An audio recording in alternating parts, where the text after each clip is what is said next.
Hakkari, a town of only 240,000 people, nestled in the picturesque mountains in the southeastern corner of Turkey.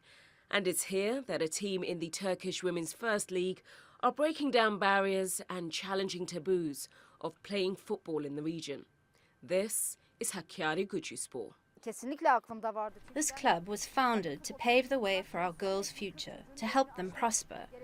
We were sure that our girls could play the sport and become successful, and I think we've achieved our goal. Our girls have become professional footballers, and some of them are coaches. We even have players in the Turkish national team. I think we've helped this region to improve, and we've helped the growth of women's football in Turkey. With record-breaking attendances and sponsorship deals, women's football is making inroads across Europe. Powerhouses like Lyon, Manchester City, Atletico Madrid and Juventus have all invested in the women's game. Take the French league, for example. All of the 12 teams in the women's top flight are affiliated with their respective men's club, with 8 of those teams currently featured in Ligue 1. But despite a fiercely passionate footballing culture, the same can't be said for Turkey, with Besiktas the only Super League side to have a women's team. While the league is fighting for recognition in a male-dominated sport, Hakkari are fighting to shed an image. Throughout the 1990s and 2000s, terror attacks by the PKK overshadowed the region, and the conflict left a broken image. Hakkarigucuspor have helped us to change perceptions of Hakkari. Our town is no longer associated with its troubled past. That bad image of Hakkari is long gone. Our town has become renowned for sports, festivals, and cultural activities. We are proud of these women. The city embraces the team. We are all fans and we support them in every possible way. Despite their success and support from the town, the stigma of playing matches in Hakkari persists. People are often biased before coming to Hakkari. Mostly they are scared.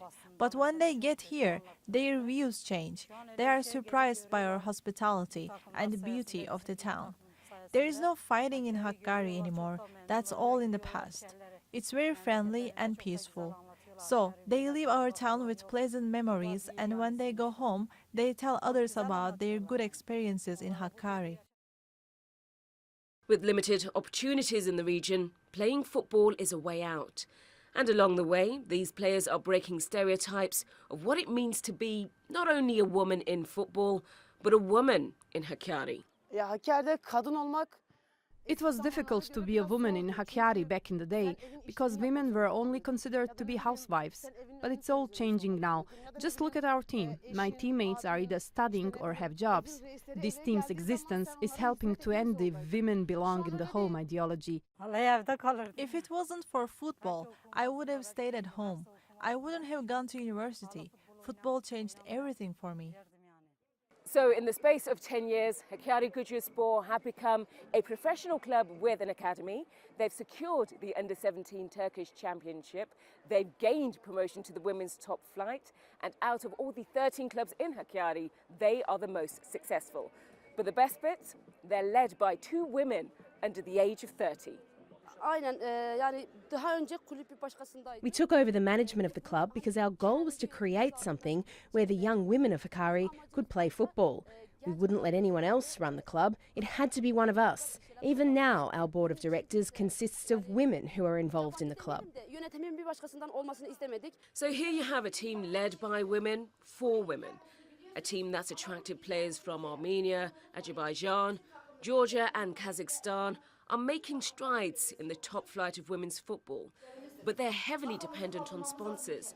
And without that financial support, the future of Hakkarigucuspor looks bleak.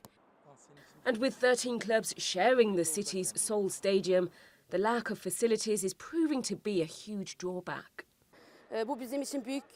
I'm trying to make my voice heard as much as possible. The potential of sportswomen and men in Hakkari is very high.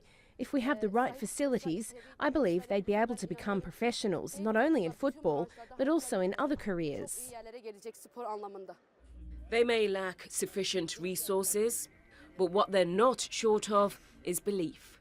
belief that they're contributing to their society and inspiring the next generation of Turkish women on and off the pitch. We are all free women. We are free to decide what to do with our futures. This shows the power of the sport, and it shows how football is changing perceptions. Football made me who I am. We have paved the way for the next generation, and I'm proud of that. A career in the sports will improve the chances for young women in the region.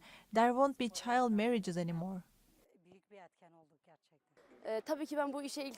When I started, I didn't think it would be permanent. But the more involved I got, the harder it was to leave. Our priority is the girls, and we are responsible for them, and that makes us happy. I always think how lucky we are to give young people hope for the future.